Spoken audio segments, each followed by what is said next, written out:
Tudo bem, meu querido? Seja bem-vindo, meu amigo. Muito bom estar com você aqui. Tudo bom, Felipe, Ana? Um prazer estar com vocês aqui na Fórum também. Oi, Juliano, Juliano. a Ana estava questionando ainda agora que a gente falou de aspectos positivos da reforma, como, por exemplo, a taxação de jatinhos, o IPVA para jatinhos, para iates, a desoneração da cesta básica, o fato de o IPTU poder ser aumentado por decreto dos prefeitos, talvez consiga dar valor real a alguns bens imóveis que são subdimensionados muitas vezes. Mas aí a Ana levantou alguns aspectos ruins, como o aumento de desonerações de igrejas e tudo mais. Qual é o seu balanço como presidente de partido, um partido de esquerda, progressista, com um regime programático bem definido, sobre essa reforma? Felipe, eu considero que essa reforma ela é a base, ela é a primeira etapa de uma reforma mais ampla que tem que vir no segundo momento, tá? Todo o diálogo que nós tivemos com o governo, com os partidos da base, com o líder do governo, o deputado Zé Guimarães, é o seguinte: olha, nós vamos fazer agora a primeira etapa, que é a etapa constitucional, ou seja, mudanças nas regras tributárias que estão na Constituição, que são mudanças mais complexas, porque envolvem o Pacto Federativo, acertos com governadores e prefeitos, tem que ter maioria qualificada, como vocês sabem, para aprovar alteração na Constituição, e, num segundo momento, nós vamos ter um debate sobre a progressividade do sistema tributário brasileiro, que é um dos mais injustos do planeta, né? A carga tributária sobre os 10% mais ricos está na casa de 21%, e a carga tributária sobre os 50% mais pobres chega a 35%, um negócio que não faz nenhum sentido. Quer dizer, o sistema está pensado, estruturado para reproduzir injustiças que estão colocadas aí, que são expressão dos interesses econômicos da nossa sociedade. Então, nós estamos encarando essa votação de ontem como uma primeira etapa. Eu nem estou comemorando tanto, porque tem gente que está assim, achando que realmente é a panaceia, né? Acho que é importante ter aprovado, o pessoal votou a favor, a orientação da bancada foi votar a favor. Nós achamos que tem pontos muito positivos, a desoneração dos produtos da cesta básica é o principal deles, né? A cobrança sobre veículos de luxo, jatinho, helicóptero, iate, lanche, etc. Tudo isso é muito positivo. Mas o coração do sistema tributário brasileiro precisa ser enfrentado o problema, que é o problema da regressividade do sistema. Então, nós estamos votando a favor, a gente acha que é importante. Simplificar não é ruim, simplificar traz mais racionalidade ao sistema, ajuda na fiscalização, combate à evasão fiscal, combate ilegalidades. Então, quanto mais estimula o investimento privado também, um sistema mais racional, mais prático, estimula o investidor. Então, ninguém é contra a simplificação, isso é muito bom para o país, acho que é um avanço que foi aprovado ontem, mas a minha grande expectativa é em relação à segunda etapa da reforma, que eu espero que o governo, aí sim, com aprovação de maioria simples, a gente possa começar a travar esse debate a partir do segundo semestre. Ana. Eu quero aproveitar o Juliano aqui e trazer outras questões também, que a gente pode aproveitar esse momento aqui para fazer. Juliano, 6 meses de governo Lula, qual é a avaliação de vocês? Qual é a avaliação do PSOL? Como é que vocês estão vendo esse momento? A gente vai ter uma reunião da nossa executiva nacional nas próximas semanas, Ana, mas eu posso compartilhar minha avaliação pessoal de que o balanço é positivo, tá? O grande sentido do governo Lula nesse início de governo, de mandato, era, antes de mais nada, promover uma mudança de rumos radical, profunda em relação ao que o Brasil estava vivendo com o governo Bolsonaro. E eu acredito que isso está sendo feito com relativo sucesso. O governo Lula reorientou a presença do Brasil no cenário internacional, com as viagens que o presidente Lula tem feito. O governo tem gradualmente, apesar de ainda dentro dos marcos, né, digamos, de uma certa base econômica neoliberal ainda, que é uma herança que nós temos aí com o Banco Central, e toda uma parafernália, né, que impede o governo de exercer plenamente a sua política econômica, mas há uma mudança gradual de orientação da política econômica. Nós temos aí a reconstituição de programas sociais que são fundamentais, né, o Minha Casa Minha Vida, mais médicos, Bolsa Família de R$600, o aumento das bolsas de estudo. E há uma série de medidas que eu chamo de simbólicas, mas elas não são apenas simbólicas, são medidas que também marcam uma mudança na orientação do governo em relação a temas fundamentais, como o tema ambiental, né? Nós tivemos hoje mesmo o anúncio aí de que na Amazônia houve uma queda de 31% do desmatamento em comparação com o mesmo período do ano passado, embora tenha crescido 21% do cerrado, né? Que é preocupante, né? Um bioma muito frágil hoje em dia, mas o compromisso do governo em relação aos povos indígenas, muito simbólico que a primeira viagem do presidente tenha sido para Roraima, para a terra indígena Yanomami, né? Para que o Brasil pudesse ver o resultado prático, concreto, da política do Jair Bolsonaro para as minorias, né? O que um governo negacionista, o que um governo que tem ódio às minorias pode promover? Uma crise humanitária sem precedentes nos povos indígenas, no povo indígena Yanomami. Então, eu considero, Ana, que essa mudança de rumos que o Lula representa em relação ao seu antecessor, ela está sendo feita com bastante sucesso, né? Agora, há dificuldades também que a gente não pode ignorar. O governo conseguiu avançar quase que toda a sua pauta legislativa, mas o arcabouço fiscal que foi aprovado teve retrocessos importantes que o Centrão incluiu no projeto de última hora, né, no projeto que foi votado na Câmara Federal. O Senado melhorou um pouco a proposta, mas isso revela um pouco as tensões que estão colocadas aí. Nós temos uma dificuldade com o Banco Central. O Banco Central hoje é o principal inimigo do país, com a política de juros nas alturas. Isso dificulta que o governo possa promover uma política de reindustrialização, de retomada do investimento produtivo. Isso é muito complicado, porque deixa o Brasil muito dependente da situação econômica internacional. Então, isso também traz dificuldades. E eu acho que o nosso principal desafio que esse primeiro semestre revelou é o tema da governabilidade, né?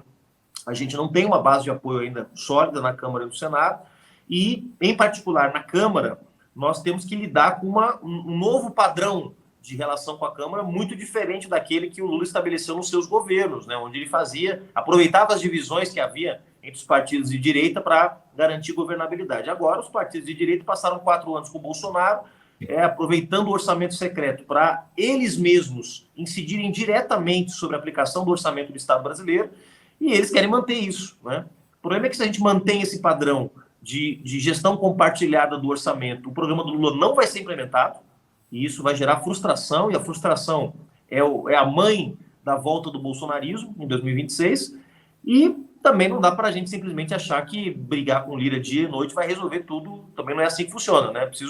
Então, eu acho que esse é o principal elemento que me pareceu mais preocupante desse primeiro semestre, que é a gente ainda não conseguir ter encontrado, digamos, uma leitura correta de como garantir apoio para as políticas do governo, apoio que se transforme em apoio parlamentar também. Não estou falando só apoio dentro da Câmara, estou falando de apoio social, né? de amparo social para que o governo possa ser mais ousado na relação com a Câmara também. Vou dar um exemplo para terminar.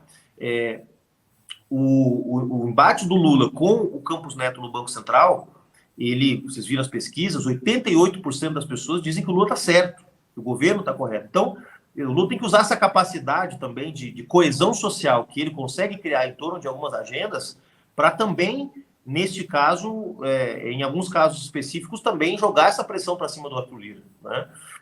Vamos dar um exemplo. Se no tema do arcabouço fiscal, isso é um debate que nós tivemos entre os partidos de esquerda, o governo tivesse enviado talvez uma proposta um pouquinho mais ousada, o nível de retrocesso que a gente teve na Câmara talvez não fosse tão grande, né? Se o Lula tivesse explicado, talvez o governo tivesse explicado melhor o que estava vindo no arcabouço, ao invés de tratar esse tema como um tema técnico, né, isso podia ter gerado maior apoio para algumas medidas, algumas posições. Então, eu acho que esse é o tema mais sensível, mas meu balanço é muito positivo, Ana. Acho que o sentido fundamental, que é a mudança de rumos, que é mostrar para o Brasil que nós estamos tomando um caminho diferente, eu acho que isso o governo conseguiu fazer nesses primeiros 6 meses, sim. Juliano, queria te fazer uma pergunta sobre o tema principal do programa de hoje. A gente colocou na nossa tarde ali o novo Dória derruba Bolsonaro. E, ao contrário da extrema-direita, a gente não trabalha com fake news, porque foram eles mesmos que disseram essa expressão. Chamaram o Tarcísio de novo Dória. E nosso subtítulo é que ele assume o comando da direita e da extrema-direita. Ele assume a representação da direita. E também não fomos nós que falamos. A gente acabou de mostrar aqui um discurso do Ricardo Salles em que ele diz, não, o Tarcísio não é de direita, não há nada de direita no governo de São Paulo. Ou seja, se ele está falando isso é porque tudo é de direita, ele está reclamando. E, aliás, eu queria elogiar aqui, nós fizemos uma montagem na nossa tarja, que é a cabeça do Tarcísio no corpinho do Dória, com aquela calça bem apertada e as mãozinhas para cima, está aí fazendo. Essa montagem é do Guinosa, dando crédito aí. Guinosa, parabéns aí, ficou excelente essa roupinha do Dória, essa roupinha, com a cabeça do Tarcísio. Obrigado, Guinosa, dando crédito a quem trabalhou arduamente nessa manhã para botar o programa no ar, além do Gui e da Tati. E aí eu queria te perguntar isso, Juliano, você está concordando com o Ricardo Salles? Será que o Tarcísio realmente derrubou? Que bom concordar com o Ricardo Salles, não é possível. O Tarcísio derrubou, ele é o novo representante, já que ele tem a caneta do Estado de São Paulo na mão. Primeiro me lembra aquele meme, né, do ganso comendo um sanduíche. Briguem, desgraçados, briguem, né? Quero mais que eles briguem. Você sabe, eu sei que você tem que sair 11h50, mas depois, assim que você sair, a gente tem um quadro que eu e a Ana criamos aqui no programa que se chama Tomando os Memes de Produção. Então, as pessoas mandam memes para a gente mostra os 3 principais memes do programa. Se você tiver 3 minutinhos depois da sua saída, aí você acompanha com a gente esse quadro Tomando os Memes de Produção. Mas diga. Não, vamos lá. Eu tenho uma tese que não é uma tese minha, né? Que tem muita gente escrevendo sobre isso, claro, que eu tomei emprestada. A primeira geração dessa extrema-direita, vamos dizer, moderna, que nós estamos enfrentando, não é só no Brasil, no mundo todo, né? Nos Estados Unidos, na Europa, na América Latina, um fenômeno que ganha cada vez mais força nos últimos anos.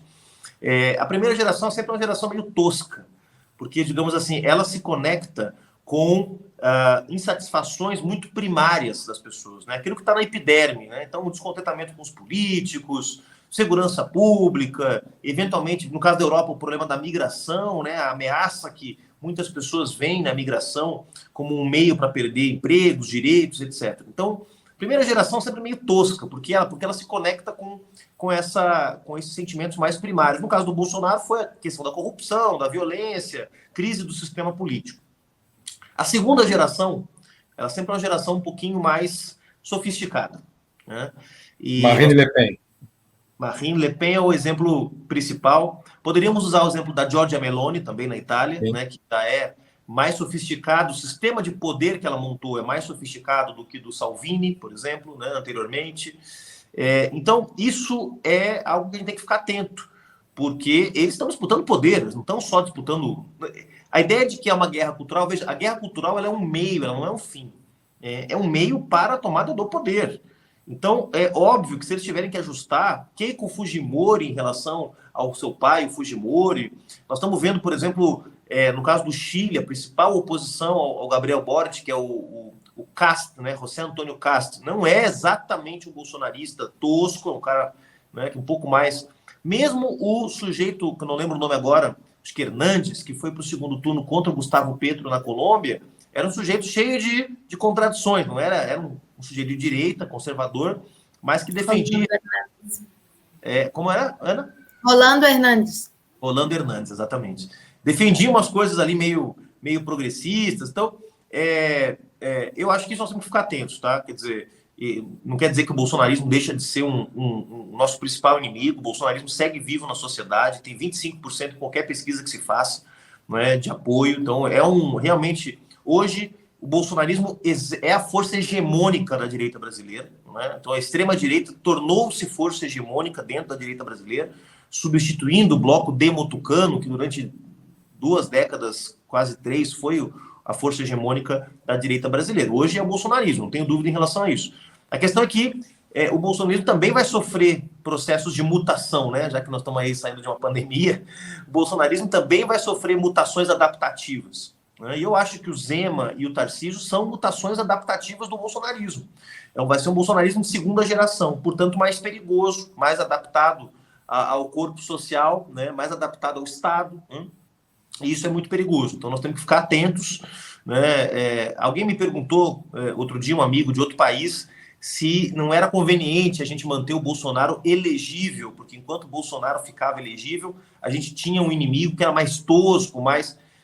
É um raciocínio excessivamente pragmático do meu ponto de vista, tá? Uma democracia saudável tem que ter a capacidade de punir quem comete crimes, quem comete ilegalidades, tá? Não posso fazer uma conta que diga o seguinte, olha, melhor brigar com o Bolsonaro do que brigar com o Tarcísio. Nós vamos ter que estar preparados para brigar com quem quer que seja. Agora, temos que estar preparados também para entender que essas mutações adaptativas aí dos nossos adversários vão fazer deles adversários mais complexos. A gente precisa ter uma vacina bivalente agora. Exato.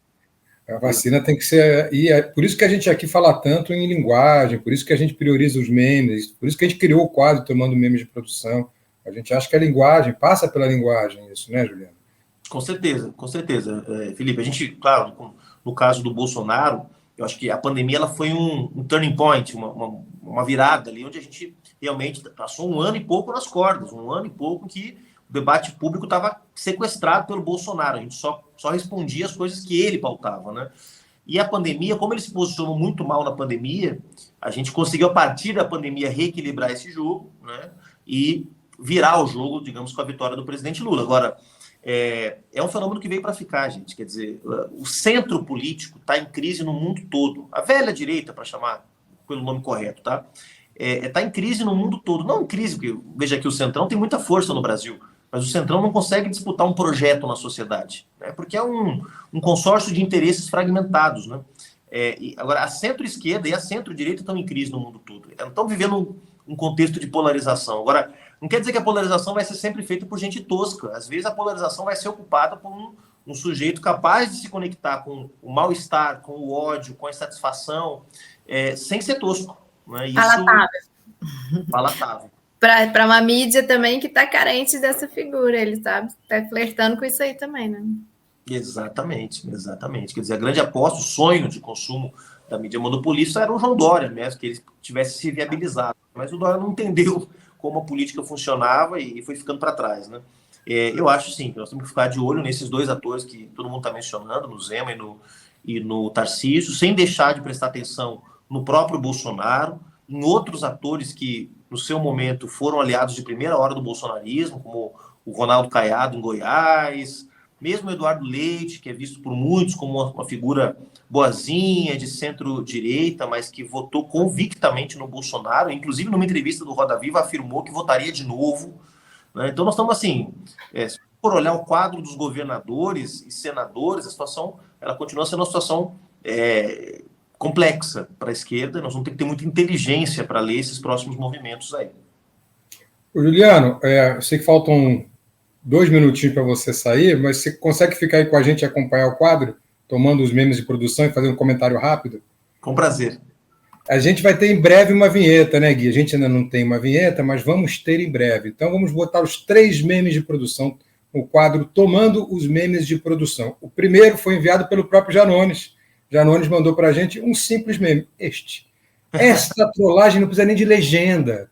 O Janones fez a mesma foto que o Haddad. A foto que irritou tantos bolsonaristas, o Janones foi lá e botou uma foto igual, ao lado do Tarcísio. Não precisa, é o meme feito. É o meme pronto. Obrigado, deputado, por ter mandado aí essa foto, porque realmente é a trollagem. Isso está circulando nos grupos bolsonaristas. Você sabe, Juliano, que eu pesquiso os grupos, né? Eu estou lá em 100 grupos bolsonaristas, na pesquisa aqui na UF, em 100 grupos de controle, que tem bolsonaristas e não bolsonaristas, são grupos de família. E essa foto, ela circulou direto com raiva, hashtags de raiva com essa foto aí. Então, obrigado, deputado. Excelente esse meme que não precisa de legenda. A trollagem está explícita. Segundo meme. Vamos botar aí no nosso quadro, o segundo meme, invitado pela Sinara Freire. Aí já temos o novo comunista. Também não precisa de legenda, o nosso novo comunista, Tarcísio de Freitas, que lá para o Ricardo Salles, para a galera do PL, não é a direita, não representa a direita. Então, possivelmente, viu, Juliano, ele está à sua esquerda, ele é a esquerda do PSOL, ele é um comunista, um neocomunista, assim como a TV Globo. E o nosso campeão de hoje, eu acho que vocês vão ter que ler alguma coisa. Bota o primeiro colocado aí. Sensacional. Está conseguindo ler ou está inelegível? Está inelegível, acabou. Bolsonaro está fora do jogo. Tarcísio deve assumir, pode tirar já. Obrigado, Gui. É rapidinho, Juliano, mas é só uma forma que a gente tem né, nesse quadro, que é tomando os memes de produção, a gente tomou emprestado também de um teórico eslavo, que ele se apropriou de Marx e a gente se apropriou da apropriação, que é bem justo, né? Porque a gente acha que essa é uma maneira de equilibrar o jogo também nas redes sociais. A gente trazer esses memes para o debate, para a comunicação, né, para a linguagem. Queria muito ouvir os teus comentários também. Não, duas coisas. Primeiro, que me chamou muita atenção, o vídeo que vazou ontem já é um meme, né? Impressionante, porque mostra como eles são toscos. Quer dizer, o governador está falando e o Bolsonaro interrompe para dizer: não, se o PL estiver unido, não passa reforma nenhuma. Mas da onde que tirou isso? Quer dizer, claro que passa 2 vezes, passa e dá ré. Porque o PL tem 20 deputados votaram a favor da reforma, mas os outros 79 que votaram contra não barram nada sozinhos. Então, assim, primeiro que mostra que o sujeito não entende nada do riscado, né? Bom, passou a vida inteira isolado na Câmara dos Deputados, nunca teve um aliado sequer, foi candidato a presidente da Câmara, fez um voto, né? Então, é um sujeito realmente que, primeiro, me chamou a atenção. Segundo, que o sujeito está gravando, e alguém fala assim: ô, meu amigão, pô, para de gravar aí, cara, daqui a pouco isso aí vaza. E vazou.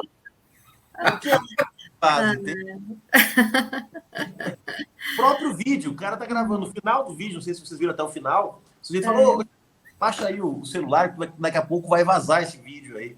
Então é isso. Uma coisa tosca, né? Uma coisa realmente tosca. Mas muito legal isso aí, viu? Olha, eu tô entre aqueles que acham que a gente tem que correr aí nessa coisa do humor, viu, gente? A gente tá muito atrasado, tá? Tem muita gente boa produzindo. Outro dia eu tive com o Vitor Camejo, que é um cara sensacional aí do stand-up comedy, né? Nosso amigão aí. Amigão nosso. A gente tomou um café e ele estava me mapeando um pouco como é que é, né? Assim, tem muita gente de direita ocupando esse espaço, né? E nós não podemos deixar que aconteça como aconteceu com outras dimensões da vida social, que a gente ficou só olhando e os caras tomaram conta, entendeu? No esporte, em algumas religiões. Então, vamos recuperar o tempo perdido, que, como diz a Laerte, dá para fazer piada com tudo. Só tem que saber de que lado da piada que você tá? Exato. Eu sempre insisto, Juliano, até estou conversando aqui com a Ana para a gente trazer o ministro Paulo Pimenta aqui. Eu sempre insisto com o ministro Paulo Pimenta, respeitosamente, de que tem que ter um departamento só para fazer isso lá na SECOM.